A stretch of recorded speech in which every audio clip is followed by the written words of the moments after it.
The third installment of the Jurassic World Evolution series released recently, and I figured I'd share some of my thoughts on the new entry. Now, in terms of the gameplay, this installment is very similar to the previous game. Lots of features remain essentially the same as they were in JWE3, with only small tweaks.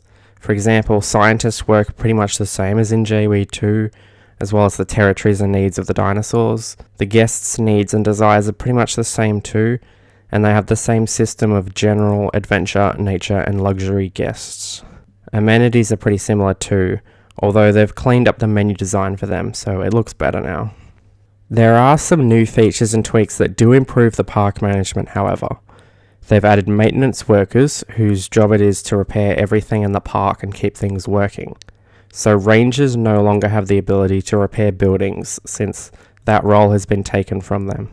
The good thing about this is you can set up maintenance posts around the park, which act similarly to ranger posts and will allow any maintenance team assigned to it to automatically go out and inspect or repair any buildings in a radius around the post. This is a nice change that does ease some of the more tedious micromanagement from the previous games. But the real reason you'd want to buy this installment, and the thing that really sets this installment apart from the others in the series, is the addition of dinosaur breeding and baby dinosaurs, or juvenile dinosaurs if you want to be accurate. Now, in my video talking about new features I wanted in this game, baby dinosaurs were the very first thing I talked about, although I didn't expect Frontier to implement them, and yet they did. In fact, it's pretty much the primary new feature of this game. So basically how it works is we now have distinct sexes for the dinosaurs. By default, most dinosaurs will be female.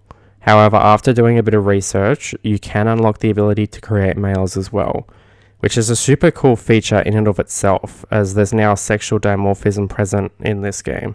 Females and males have their own skins, and as well as that, the models between them are different. The actual difference between the males and females does vary depending on the species, with certain types of dinosaurs having more pronounced sexual dimorphism, whilst others are much subtler. Anyway, once you have females and males in the same area, you need to provide them with a nest. There are 3 different sizes of nests for dinosaurs, and each dinosaur requires a particular size nest. For example, Deinonychus requires a medium nest, whereas T-Rex needs a large nest. Marine reptiles and pterosaurs each have their own nest too, allowing for them to breed also. Some dinosaurs don't have any particular requirements for where their nest is, but some have special requirements that must be fulfilled. For example, some dinosaurs require their nest to not be visible to guests. For some dinosaurs, you'll need to place multiple nests nearby, whereas others require the nest to not be near other nests.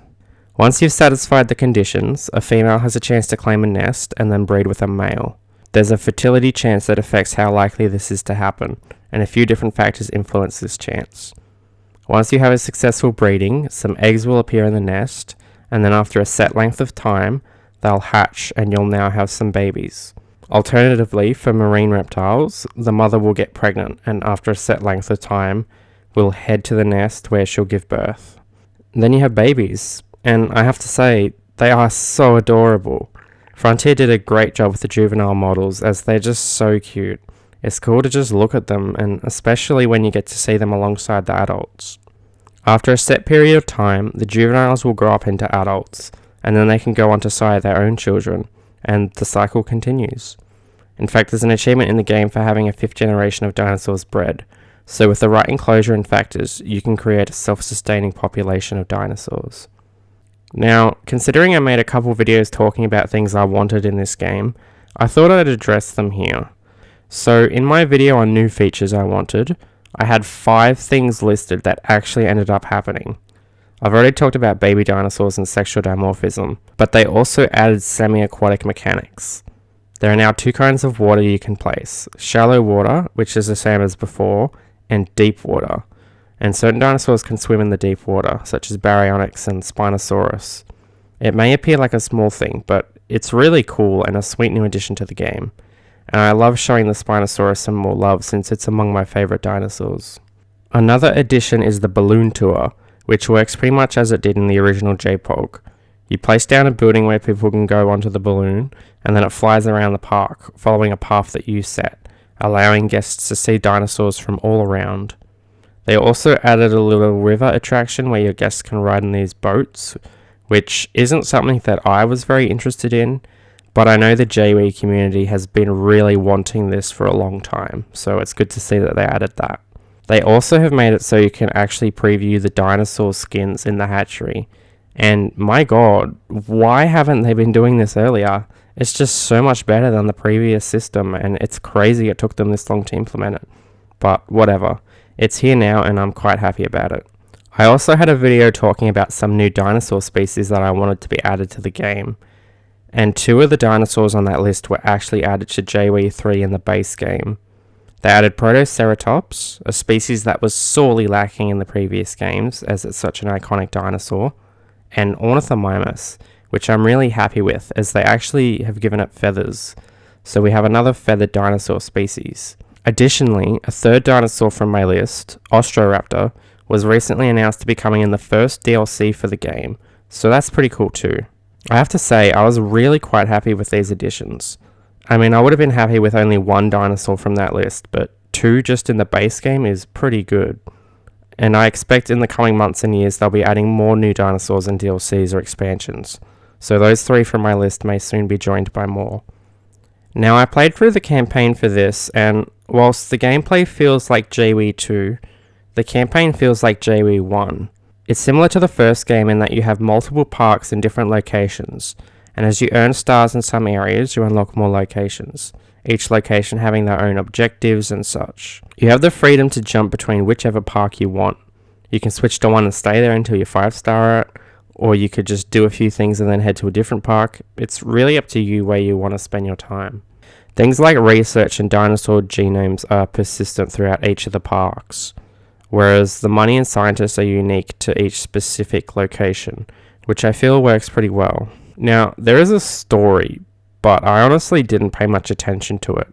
I never really do in these games though. It's more about the gameplay and the dinosaurs for me, but I did like the variety of locations. There were 10 parks in total you had, each of them having their own gimmicks, which is more locations than you had access to in the previous campaigns. Another returning feature from JWE1 is the divisions.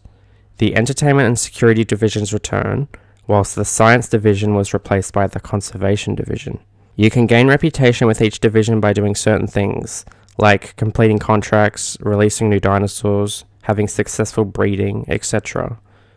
One change from the divisions in JWE1 that I'm quite happy with is that they no longer sabotage your park. Instead, sabotaging is now something that's done by this group called Extinction Now, which operates in the shadows and advocates for the complete eradication of dinosaurs. I'd say sabotages are not as common as they were in JWE1. In fact, it seemed it mostly just happened at particular moments in the story, with their frequency ramping up in the later parks.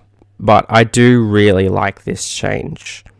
I know gameplay-wise, a sabotage is the same thing in each of the installments of the series, but having these sabotages attributed to a radical group whose goals are in direct opposition with the player just doesn't feel as frustrating as when these sabotages are attributed to your own divisions because you don't have enough influence with one of them. It's so stupid in JWE1 that the fucking security division can be unhappy and decide to open all of the gates across the park, leading to many dinosaurs escaping, likely causing the deaths of countless people and absurd amounts of lawsuits. But the people in said division, who work for you, don't get punished at all. Seriously, George Lambert should be rotting in a prison cell alongside Isaac and Dr. Dua. There's more to come in this game if the previous games are anything to go off. We can expect not only DLCs that add new dinosaur species, but also expansions that add additional content. Plus, there may be more free content added in updates down the road, so there will be more to look forward to in this game. As it stands, I like this game a lot, although it's pretty similar to JWE2 in many ways. So, is it worth buying? Well, I think it depends. If you just want a good Jurassic-themed park management game, and you already quite like the first or second game, I don't think you necessarily need to get this one. But if you specifically really want to have baby dinosaurs, breeding, or sexual dimorphism, then I think this game is for you. I personally love the new additions, even if the mechanics of them aren't as deep as they could be. So I'm very happy with my purchase, and I know I'll be spending countless more hours playing this game and probably going for all of the achievements. Anyway, that's all I have to say on JWE3 right now. As for my future Jurassic videos, I'm probably going to shift back to doing more videos talking about the films going forward. I'll probably aim to get another review and a tier list ranking out at some stage whenever I get around to it. So if you're interested in more Jurassic content, then please consider subscribing, and I'll see you in the next one. Goodbye!